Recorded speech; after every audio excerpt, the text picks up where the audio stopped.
Dan, an interesting night tonight and a 1-1 draw against Torquay. How do you assess that result? Yeah, I think we got a lot from it.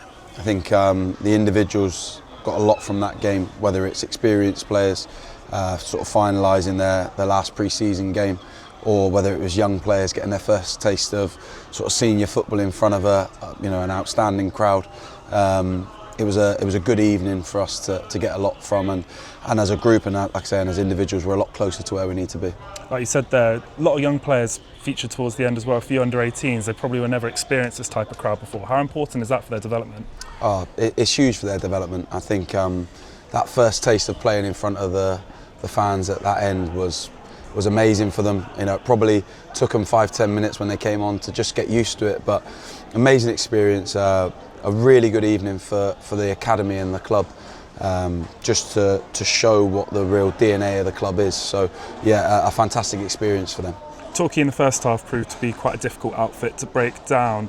How pleased were you then to see the group find that solution, 5 minutes into the second half? Yeah, I was pleased. I think Torquay deserve a lot of credit for the way they were organised defensively in the first half, but I also think second half we just showed the value of more intensity, more speed in our play.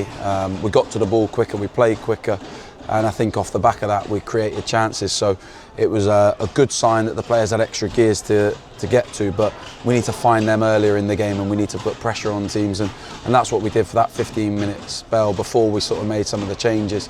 I thought we were excellent. And two new signings combining for our goal, Ryan's cross into Jaden, and I guess that's showing the fans behind the goal there exactly why we brought them into the club.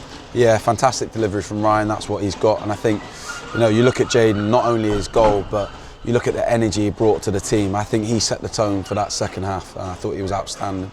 And obviously Torquay did equalise towards the end, but that would be quite the learning experience for the young players out there, learning how to cope with that and still be resilient for the final 5 minutes while Torquay were pushing a lot. Yeah, definitely.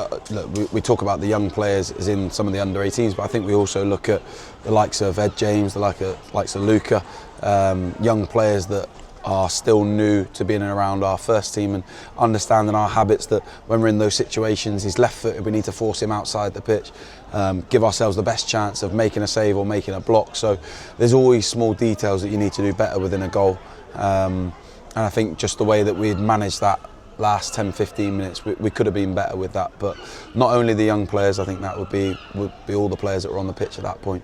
And over 800 fans from City here tonight, like we've already touched on, a brilliant atmosphere, especially with 2 games this weekend. It's a fantastic effort from all of them. An incredible atmosphere. That's what makes this pre-season friendly so valuable. The feeling, the intensity that the players get, that gets created off the back of the fans, adds so much more than a normal pre-season game. So a really positive evening in terms of what we'll take from that, what we'll learn, what we'll improve, and most importantly, a lot of the players sort of came through that game unscathed, and we'll be in a better place ready for Doncaster. And I guess you can't reveal too much, but are we likely to see a completely changed 11 tomorrow, or any of the same players featuring? Yeah, I think the important thing across this weekend was that players get as close to 90 minutes as possible. Very much an individualised programme this weekend, so each player getting what they need. So yeah, you'll see a lot of different players tomorrow. And like I say, the aim is to be able to hit the Doncaster game with as many match fit, fully fit players ready to go for that game. Thank you, Dan.